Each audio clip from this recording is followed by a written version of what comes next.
மத்திய பட்ஜெட் கூட்டத்தொடர் வருகிற 31ஆம் தேதி தொடங்க உள்ள நிலையில் திமுக தலைவரும் முதலமைச்சருமான ஸ்டாலின் தலைமையில் திமுக எம்பிக்கள் கூட்டம் நடைபெற்று வருகிறது.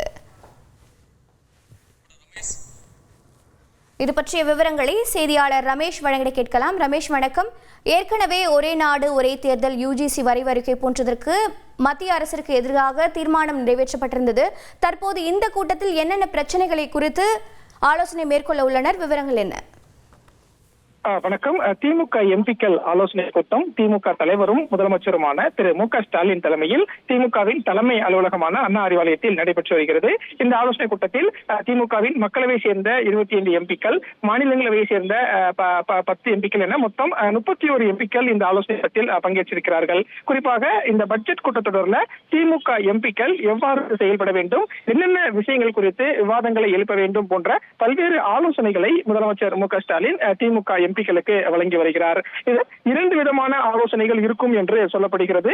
ஒன்று, தமிழகம் நலன் சார்ந்த பிரச்சனைகள். குறிப்பாக மத்திய அரசு தமிழகத்திற்கு போதுமான நிதியை ஒதுக்குவதில்லை என்று தமிழக அரசு தொடர்ந்து மத்திய அரசு மீது குற்றச்சாட்டை முன்வைத்து வருகிறது. குறிப்பாக புயல் நிவாரண நிதி, மெட்ரோ ரயில் திட்டத்துக்கான நிதி, 100 நாள் வேலைவாய்ப்பு திட்டத்துக்கான நிதி போன்ற தமிழகத்துக்கு வரவேண்டிய நிதி விவகாரங்கள் குறித்து இந்த பட்ஜெட் கூட்டத்தொடரில் திமுக எம்பிக்கள் கடுமையாக விவாதங்களை முன்வைக்க வேண்டும் என்ற ஆலோசனை முதலமைச்சர் மு க ஸ்டாலின் எம்பிக்களுக்கு இன்றைய தினம் வழங்க இருப்பதாக தகவல் தெரிவிக்கப்பட்டிருக்கிறது.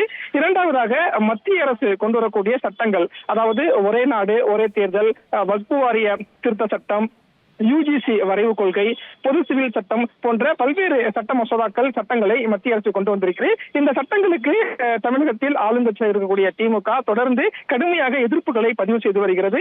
இந்த சூழல்ல இந்த பட்ஜெட் கூட்டத்தொடரின் போது இந்த சட்டங்களுக்கெல்லாம் அழுத்தங்களையும் எதிர்ப்புகளையும் பதிவு செய்ய வேண்டும் போன்ற ஒரு ஆலோசனையையும் முதலமைச்சர் மு க ஸ்டாலின் வழங்க இருப்பதாக சொல்லப்படுகிறது.